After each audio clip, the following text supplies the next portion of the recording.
Hi friends இன்றைக்கி பார்த்தோன்னா நம்ம ஒரு 2 நியூ பிளான்ட்டு தான் வாங்கியிருக்கோம்.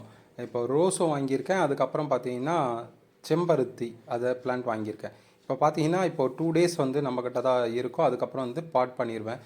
இப்போது ஃபஸ்ட்டு பார்த்தீங்கன்னா ஒரு லிட்டர் தண்ணியில் வந்து ஹியூமிக் ஆசிட் 1 கிராம் 1 ml இல்லைனா 1 கிராம் அதுவும், அதுக்கப்புறம் வந்து உங்கள்கிட்ட ஃபங்கிசைடு எது இருந்தாலும் ஒரு 1 கிராம் 1 லிட்டர் தண்ணியில் மிக்ஸ் பண்ணிவிட்டு அதை ட்ரென்ச்சாக கொடுத்துடணும். இதில் பார்த்தீங்கன்னா ஹைபிஸ்கஸ் பிளான்ட் வாங்கியிருந்தேன், அதுக்கு வந்து பாட் பண்ணிட்டேன்.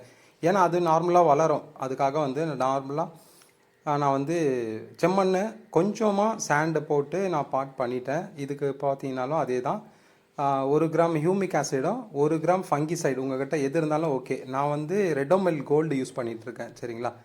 சிஸ்டமிக் ஃபங்கிசைடு இது வேருக்கும் நல்லாயிருக்கும், உள்ளே இருக்க ஸ்டெம்ஸுக்கும் நல்லாயிருக்கும் அப்படின்னு சொல்லி ரெடோமில் கோல்டு வாங்கியிருந்தேன்.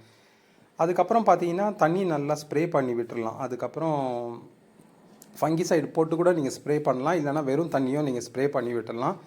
நீங்கள் புதுசாக பிளான்ட் வாங்கினீங்கன்னா கண்டிப்பாக இந்த ட்ரிக்கை வந்து ஃபாலோ பண்ணிங்க.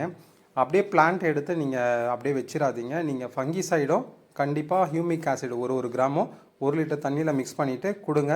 அது கொஞ்சம் தண்ணி கீழே இறங்கும், அதுக்கப்புறம் பார்த்தீங்கன்னா திருப்பியும் கொஞ்சம் கொடுங்க. அதுக்கப்புறம் பொறுமையாக ஃபுல்லாக வந்து பார்த்தீங்கன்னா ஃபங்கஸ் இஷ்யூ எதாவது இருந்துச்சுனாலும் உங்களுக்கு வந்து கிளியர் பண்ணி விட்டுரும், சரிங்களா. ஒரு 2-3 டேஸ் கழிச்சுட்டு அதுக்கப்புறம் நம்ம ஃபெர்டிலைசர் கொடுக்க ஆரம்பிச்சிடலாம். நாளைக்கு பார்த்தீங்கன்னா இதுக்கு வந்து அசிடிக் வாட்டர் வந்து நான் கொடுப்பேன், சரிங்களா. அசிடிக் வாட்டர் கொடுத்து அதுக்கப்புறம் பார்த்தீங்கன்னா கொஞ்சம் க்ரோத் நல்லாயிருக்கும், அதனால தான் நான் அசிடிக் வாட்டர் கொடுப்பேன். மழை இல்லாதனால கண்டிப்பாக அசிடிக் வாட்டர் கொடுக்கணும். இதுக்கு இந்த ஹைபிஸ்கஸ் பிளான்ட்டுக்கும் பார்த்தீங்கன்னா அசிடிக் வாட்டரு கொடுக்கணும், சரிங்களா. ஓகே ஃப்ரெண்ட்ஸ், இது வரைக்கும் என் வீடியோ பார்த்ததுக்கு ரொம்ப தேங்க்ஸ். உங்கள் ஃப்ரெண்ட்ஸ் சர்க்கிளுக்கு இந்த வீடியோ வந்து ஷேர் பண்ணிவிடுங்க. வீடியோ நல்லா இருந்துச்சுன்னா ஒரு லைக் மட்டும் தட்டி விடுங்க. ஓகே ஃப்ரெண்ட்ஸ், வேறு வீடியோவில் சந்திப்போம்.